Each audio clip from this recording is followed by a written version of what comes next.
কি শব্দ? এর কি শব্দের বহু বচন হলো শয়তানি।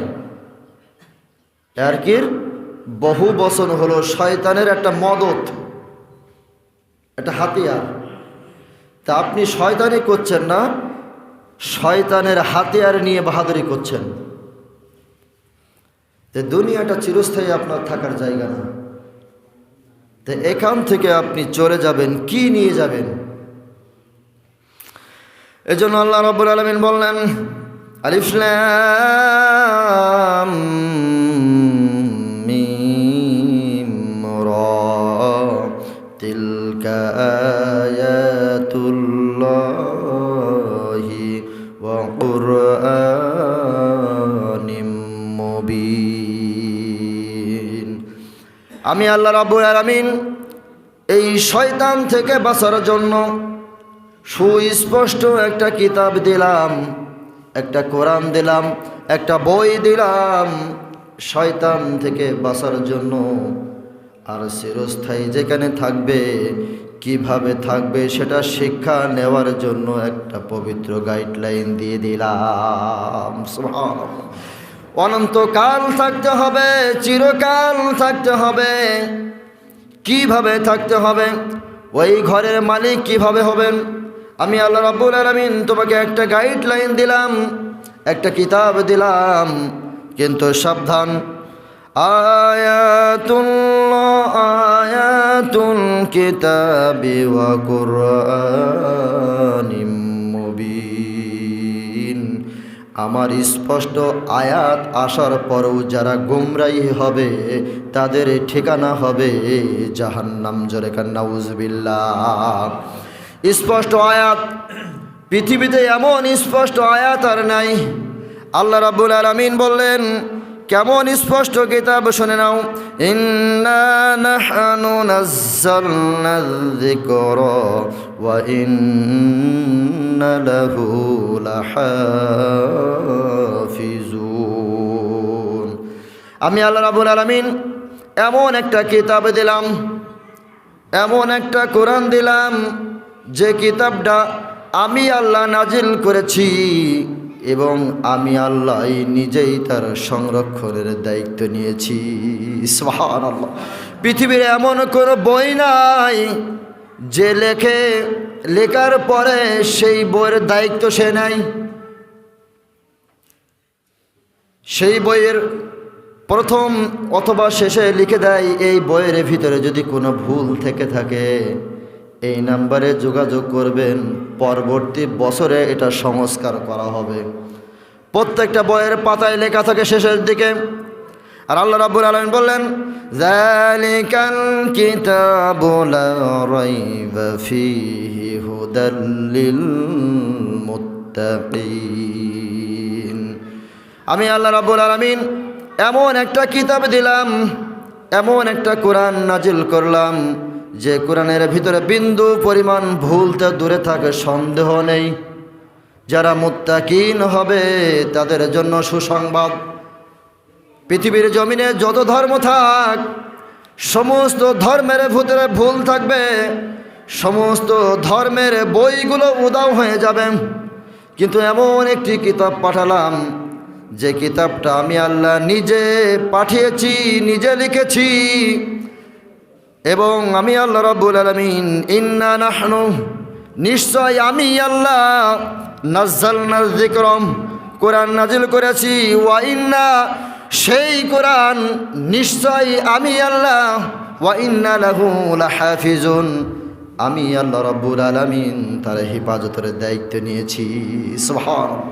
পৃথিবীতে যত গ্রন্থ আমি পড়েছি, যতটা পড়েছি, প্রত্যেকটা গ্রন্থ মানুষ ভুলে যায়, সংরক্ষণ করার কেউ থাকে না।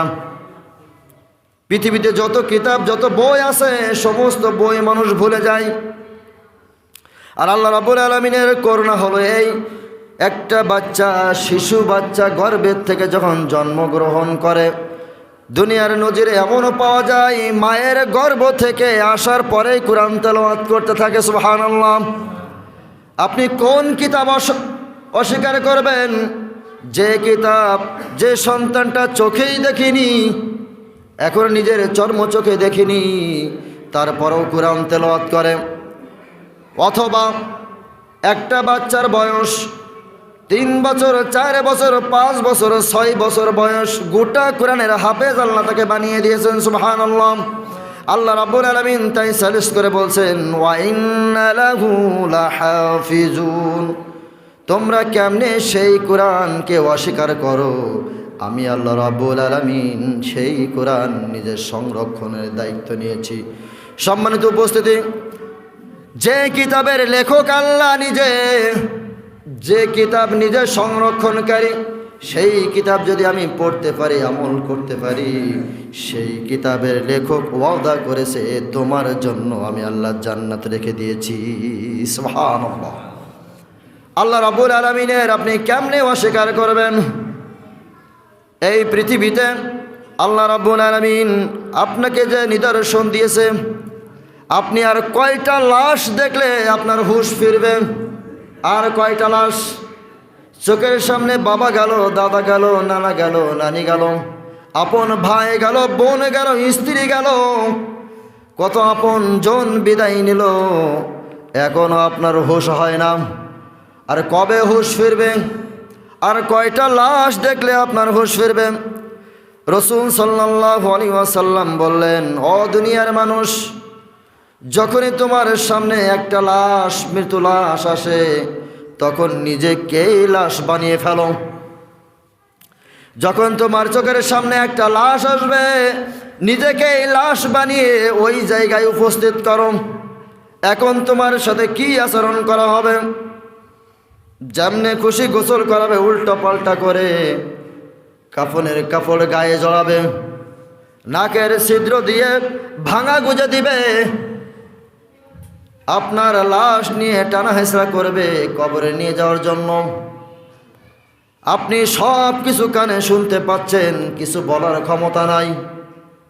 আল্লাহ রাব্বুল আলামিন বললেন, ও বান্দা, দুনিয়ার 1 কেজি সোনার দাম যদি 5 লক্ষ হয়, 1 কেজি সাপের বিষের দাম 50 কোটি টাকা। দুনিয়াতে সোনার দামের চাইতে সাপের বিষের দাম বেশি। এই দুনিয়াকে যারা প্রাধান্য দিবে, তারা দুনিয়াতেই নিজেকে স্বর্ণ বানাবে, আর আখিরাতে তাদের জীবন হবে বিষাক্ত। আর যারা দুনিয়াতেই বিষাক্ত হবে, মানুষের খারাপ হবে, যারা আমার হুকুম পালন করতে চেয়ে, মনে রাখবে সোনার চাইতেও দামি আমি আল্লাহ বানিয়ে দিব। সুবহানাল্লাহ। আল্লাহ আপনাকে দামি বানাতে পারে কি পারে না? অবশ্যই পারে। আল্লাহ রাব্বুল আলামিন আমাকে যে সৃষ্টি করলেন, সৃষ্টি করার পরে আমি আল্লাহর শুকরিয়া কেমনে আদায় করলাম একটু মিলিয়ে নেন। যারা যুবক আছে, এই যুবকদের উদ্দেশ্য করে, সকলের উদ্দেশ্য বলি, আমরা যারা নেট চালাই, একটা দিন যদি ফোনের নেট না থাকে মাথায় কাজ করে না। যদি একটা সপ্তাহ সিম নাম্বারগুলো বন্ধ থাকে, যোগাযোগ করা যাবে না। এক্ষুনি 5 আগস্টের মতো হরতাল শুরু হবে বাংলাদেশে। একটা দিন নেট না থাকলে তোমার মাথায় কাজ করে না, সিম বন্ধ থাকলে মাথায় কাজ করে না। আল্লাহ রাব্বুল আলামিন তোমার জন্মের আগেই পবিত্র কোরআন একটা দুনিয়াতে নাজিল করেছে। কোনো দিন সেই কোরআনের পৃষ্ঠাটা উল্টে খুলে দেখলে না। আপনার জীবনে যদি টাকা না থাকে, আপনি মনে করেন আপনি সবচেয়ে বড় অসহায়, আপনার নিজেকে অসহায় মনে হয়, এমনকি শেষ পর্যন্ত স্টক করে গলায় দড়ি দেয়, বিষ খেয়ে মরে যায়। আপনার কাছে যদি টাকা না থাকে, নিজেকে ছোট মনে হয়। যদি দুনিয়াতে নেট চালানোর মতো যারা সামর্থ্যবান, যদি নেট কালেকশন না থাকে, মাথায় কাজ করে না। আল্লাহ রাব্বুল আলামিন বললেন, ও বান্দা, ও বান্দিরে, তোমার জন্য পবিত্র কোরআন আমি পাঠালাম। কত দিন, কত মাস, কত বছর চলে যায়, পবিত্র কোরআনটা একবার তুমি খুলে দেখলা না। আফসোস হয় না? আল্লাহ রাব্বুল আলামিন বললেন, ওয়ালাইন কাফারতুম সাআলতুম মিন দুনিল্লাহি ফাতামান্নাউল মাউতা ইন কুনতুম মুমিনিন। যদি তোমরা মুমিন হও একটা কথা স্বীকার করো, জান্নাত আমি আল্লাহ রাব্বুল আলামিন তৈরি করেছি। এই জান্নাতে যদি আমি না দেই, পৃথিবীর এমন কোনো ধনাঢ্য ব্যক্তি আছে যে জান্নাতটা ক্রয় করে তার ভিতরে প্রবেশ করবে? পৃথিবীর এমন কোনো ধনাঢ্য ব্যক্তি আছে কিনা? আল্লাহ রাসূল সাল্লাল্লাহু আলাইহি ওয়াসাল্লাম বলছেন, জান্নাতের কত মূল্য! জান্নাতে যে সমস্ত চেয়ারগুলো থাকবে, একটা চেয়ারের একটা পায়ার মূল্য দুনিয়ার সমস্ত সম্পদ যদি এক পাল্লায় চাপানো হয়, জান্নাতের চেয়ারের পায়া যদি এক পাল্লায় চাপানো হয়, জান্নাতের চেয়ারের পাল্লা ভারী হয়ে যাবে। সুবহানাল্লাহ। আপনি 5 টাকা 10 টাকা আল্লাহর রাস্তায় দিয়ে জান্নাতে চেয়ার কিনে ফেলেছেন। আপনার এই চক্ষু আল্লাহ দান করেছেন, কি জন্য দান করেছেন?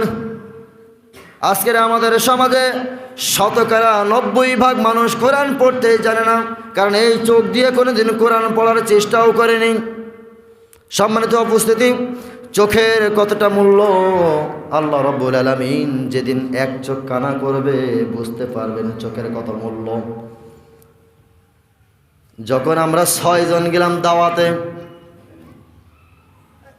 একটা বিয়ে বাড়ির অনুষ্ঠানে দাওয়াতে গেলাম 6 জন গিয়ে যখন খাওয়া দাওয়া করবো ঈশার নামাজের পরে, হঠাৎ করে কারেন্ট চলে গেল। আমাদের মধ্যে শোরগোল পড়ে গেল, হইচুল্লা শুরু হলো, লাইটের ব্যবস্থা নেই। আমাদের এই 6 জনের মধ্য থেকে একজন ছিল কানা অন্ধ। সেই অন্ধটা তাড়া মেরে উঠলো, সকলকে চুপ হয়ে গেল। সকলেই কানা তাড়া মেরে উঠলে বলে, সকলে চুপ করে, এত হইচই কেন? 1 মিনিটের জন্য 5 মিনিটের জন্য কারেন্ট চলে গেছে, আর তোমরা হইচই শুরু করেছ। আর আমি জন্ম থেকেই অন্ধ, আমার কেমন লাগে? 5 মিনিটের জন্য কারেন্ট চলে গেছে আর হইচই শুরু করেছ। আমি তো জন্ম থেকেই অন্ধ, লাইট বন্ধ, আমার তো কিছু হয় না। সম্মানিত উপস্থিতি, এজন্য আল্লাহ রাব্বুল আলামিন আপনাকে চোখ দিয়েছে। এই চোখ দিয়ে যদি আপনি ভালো কিছু ব্যবহার না করেন, আল্লাহ রাব্বুল আলামিন বলছেন কিয়ামতের ময়দানে ওই সমস্ত মানুষদেরকে আকাফারতুম বা'দা ঈমানিকুম ফাযুকুল আযাবা বিমা কুনতুম তাকফুরুন। ওই সমস্ত মানুষরা দুনিয়াতে যারা চোখ ছিল, কিন্তু চোখ দিয়ে যারা আমার কোরআন পড়েনি, দিন দেখিনি, আমি আল্লাহ তাদেরকে অন্ধ করে উঠাবো। আমি আল্লাহ রাব্বুল আলামিন তাদেরকে অন্ধ করে উঠাবো। সম্মানিত উপস্থিতি, আল্লাহ রাব্বুল আলামিন আমাদের যে চোখ দান করলেন, এই চোখ দিয়ে যদি আল্লাহর কোরআন না দেখি, আমাদেরকে অন্ধ করে আল্লাহ উঠাবেন। এই জন্য আল্লাহ রাব্বুল আলামিন বলেন, ইকরা বিসমি রাব্বিকাল্লাযী খলাক খলাকাল ইনসানা মিন আলাক ইকরা ওয়া রাব্বুকাল আকরাম। আমি আল্লাহ রাব্বুল আলামিন একটা পবিত্র কোরআন নাজিল করেছি। এই কোরআনটা সর্বপ্রথম পড়ো, তারপরে বোঝো, তারপরে আমল করো। কারণ আমি মানুষকে সৃষ্টি করেছি অত্যন্ত দুর্বল করে। যদি এই পবিত্র কোরআন পড়তে পারো, বুঝে আমল করতে পারো, তাহলেই আমি আল্লাহ আমার বানানো জান্নাত আমি আল্লাহ তোমাকে দান করব। সুবহানাল্লাহ। এখন আপনি কি করবেন? আপনার জীবনে 40 বছর, 50 বছর, 60 বছর বয়স হয়ে গেল, এখনো পর্যন্ত সূরা ফাতিহা ঠিক হলো না, আলিফ বাতাসা অক্ষর চিনতে পারলেন না। একটু নিজের কাছে অনুশোচনা কোনোদিন কি হয়েছে? কোনোদিন কি নিজের কাছে অনুশোচনা হয়েছে? আপনার অনুশোচনা হয়, আপনার চোখের সামনে একজন মোটরসাইকেল চালিয়ে যাবে, আপনার অনুশোচনা হয় যে এরকম গাড়ি আমি না কিনা পর্যন্ত আমার একজন মাঠে 1 বিঘা জমি কিনলো। আপনি খেয়ে না খেয়ে সারাদিন কুত্তার মতো খেটে মনে চায় একটা চা খাতি, 5 টাকা খরচ হবে, খেলেন না। ফলের দোকান তো বাদই রাখলাম। আল্লাহ পৃথিবীতে সম্পদ দিয়েছে, কারো দিয়েছে দেখতে আর কারো দিয়েছে খেতে। আপনি কোন কাতারে আছেন? শুধু জম্মের খাওয়া খেয়ে গেলেন, আল্লাহর শুকরিয়া আদায় করলেন না যে আল্লাহ আপনাকে খাওয়াচ্ছে। আর কিছু মানুষ আছে চামার, 1 টাকাও খরচ করে, শুধু আমি চা পান খাই না, আমার ভালো লাগে না। মাশাআল্লাহ, অন্য কিছু তো আছে, চা পান নাই আপনি খালেন না। আল্লাহ রাব্বুল আলামিন, রাসূল বলছেন, ওই সমস্ত বখিলরা কোনোদিন আমার জান্নাতে প্রবেশ করবে না, যে সমস্ত বখিলরা দান করার ক্ষেত্রে কৃপণ। মানে আমি যদি 500 টাকা দান করি, আমার সব লস। এই 500 টাকা যদি আমি রেখে দিই, তাহলে আমার আরও 2 টাকা বাড়বে। এই চিন্তা ভাবনা করে যারা টাকা রেখে দেয়, আল্লাহ রাব্বুল আলামিন রাসূল বলতেছেন, কিয়ামতের ময়দানে ওই সম্পদগুলো একটা সাপ বানিয়ে তার গলায় বেঁধে দেওয়া হবে, তার গলায় রশির মতো বেঁধে দেওয়া হবে। তাই আপনার জীবনে সম্পদ উপার্জন করলেন, না খেয়ে দেরি করলেন, সন্তানগুলো যখন দুনিয়াতে থাকলো, আপনি মরে গেলেন, ওই সম্পদগুলো সন্তানরা কোন রাস্তায় ব্যয় করবে আপনি তো জানেন না। সারা জীবন আপনি না খেয়ে খেয়ে দেরি করলেন, এখন কবরের ভিতরে গিয়ে খাওয়া লাগবে রক্ত আর পুজ আর পচা মাংস। কারণ আপনি তো দুনিয়াতে টাকার পিছনে ছুটতে ছুটতে আল্লাহর হুকুমগুলো অমান্য করে ফেলেছেন। এজন্য আল্লাহ রাব্বুল আলামিনের কাছে বাঁচার জন্য জীবনে একটা ভালো আমল করতেই থাকবেন, শুরু থেকে শেষ পর্যন্ত, যাতে আল্লাহর কাছে বলতে পারেন, আল্লাহ আমি জীবনে একটা ভালো কাজ, জীবনে এই কাজটা কোনো সময় ছাড়িনি, ভালো কাজ সব সময় করেছি। সেই সময়ের বড় একজন আলেম ছিল ইমাম আহমদ ইবনে হাম্বল। 4 জন ইমামের ভিতরে তিনি একজন বড় ইমাম। ইমাম হাম্বল একদিন একটা জলসা সেরে যখন আসছিলেন, আসতে আসতে পথের মধ্যে রাত হয়ে গেল। যখন রাত হয়ে গেল, একটা মসজিদে আশ্রয় নেওয়ার জন্য গেল। মুয়াজ্জিন সাহেব বললেন, রাত 9টা বেজে গেছে, মসজিদ আর খোলা রাখা যাবে না, মসজিদের তালা লক, মসজিদে থাকা যাবে না। সেই যুগ শ্রেষ্ঠ আলেম, সেই যুগের সবচাইতে বড় আলেম, মুয়াজ্জিন তো চিনল না লোকটাকে। ইমাম হাম্বল তখন চিন্তা করলাম, মসজিদে আমি ঠাঁই পেলাম না, আমার বাড়ি কোথায়, এই রাত্রে বেলা যাওয়াও ঠিক হবে না। উনি রাস্তার পাশ দিয়ে চলতে চলতে হঠাৎ করে দেখলেন একটা রুটিওয়ালা, একটা চা বিক্রেতাওয়ালা দোকান খোলা আছে। ইমাম হাম্বল গিয়ে বললেন, ও ভাই, অনেক দূরে আমার বাড়ি, এই রাতে আমি যেতে পারবো না, আপনি যদি অনুমতি দেন, যতক্ষণ আপনি এই চুলাটা জ্বালিয়ে রাখবেন, এই আগুনের পাশে আমি কি একটু দাঁড়িয়ে থাকতে পারি, এখন তো প্রচণ্ড শীতকাল। ইমাম হাম্বল যখন রিকোয়েস্ট করলাম, ওই রুটিওয়ালা বলল, ঠিক আছে, আপনি এই আগুনের পিঠে থাকতে পারেন, আপনাকে অনুমতি দেওয়া হলো। ইমাম হাম্বল তখন বললেন, ও ভাই, তোমার এই দোকানটা কত সময় খোলা থাকবে? রুটিওয়ালা বলল, ফজরের আজান দেওয়ার সঙ্গে সঙ্গে আমি ঘর বন্ধ করব, আর সারা রাত আমার ঘর খোলা থাকবে। ইমাম হাম্বল চিন্তা করলো, আল্লাহ যা করে ভালোই করে, ফজরের আজান দিলেও তো আমি মসজিদে গিয়ে বিশ্রাম নিতে পারবো, তখন তো মসজিদের দুয়ার খুলে দেবে। ইমাম হাম্বল আগুনের পিঠে দাঁড়িয়ে আছে। রুটিওয়ালা রুটি বানানোর জন্য যখন আটা গামলায় ঢেললেন, তখন বললেন, আস্তাগফিরুল্লাহ। যখন পানি দিলেন, তখন বললেন, আস্তাগফিরুল্লাহ। যখন খামির চটকায়, তখন বলে, আস্তাগফিরুল্লাহ। ছোট্ট ছোট্ট করে খামির বানায় যখন, তখন বলে, আস্তাগফিরুল্লাহ। যখন বেলুন দিয়ে বেলে, তখন বলে, আস্তাগফিরুল্লাহ। যখন রুটি সেকার জন্য চুলায় দেয়, তখন বলে, আস্তাগফিরুল্লাহ। রুটি যখন ওখান থেকে উঠিয়ে পাত্রে রাখে, তখন বলে, আস্তাগফিরুল্লাহ। যখন খদ্দের আসে তারা হাতে দেয় তখন বলে আস্তাগফিরুল্লাহ, যখন টাকা নেয় তখন বলে আস্তাগফিরুল্লাহ। ইমাম হাম্বল সেই থেকে ওই লোকটার দিকে লক্ষ্য করে তাকিয়ে দেখেন ওই লোকটা কোথায় কোথায় আস্তাগফিরুল্লাহ, যে কাজ করে সেই কাজে আস্তাগফিরুল্লাহ। ইমাম হাম্বল তখন ডেকে বলে, ও ভাই, যদি বেয়াদবি মনে না করেন একটা কথা জিজ্ঞাসা করতে পারি? রুটিওয়ালা বললেন, ভাই তোমার কি বলার আছে, কি জানতে চাও বলো। বলে, ভাই আমি তোমার শুরু থেকে শেষ পর্যন্ত দেখলাম, পানি ঢালার থেকে শুরু করে রুটি বেচা পর্যন্ত আস্তাগফিরুল্লাহ বলতেই থাকো। এই কিরামতি তুমি কোথার থেকে শিখেছো? আর এই আমলের বিনিময় তুমি কোনো কিছু পেয়েছো নাকি?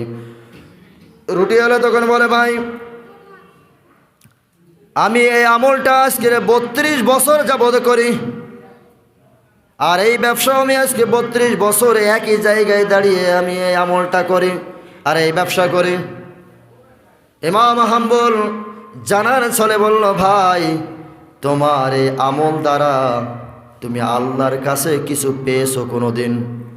রুটিওয়ালা যখন বলেন, ও ভাই পথিক, আমার এই আমলের দ্বারা আমি আল্লাহ রাব্বুল আলামিনের প্রিয় হাবিব বিশ্ব নবী জনাবে মুহাম্মদুর রাসূলুল্লাহ সাল্লাল্লাহু আলাইহি ওয়াসাল্লামকে স্বপ্নে কতবার দেখেছি আমি রুটিওয়ালা আমার মনে নাই। সুবহানাল্লাহ। বিশ্ব নবীকে আমি কতবার স্বপ্নে দেখেছি আমার মনে নাই। দ্বিতীয়ত, আমি আল্লাহ রাব্বুল আলামিনের কাছে যে দোয়া করি সেই দোয়াই কবুল হয়ে যায়। ও রুটিওয়ালা,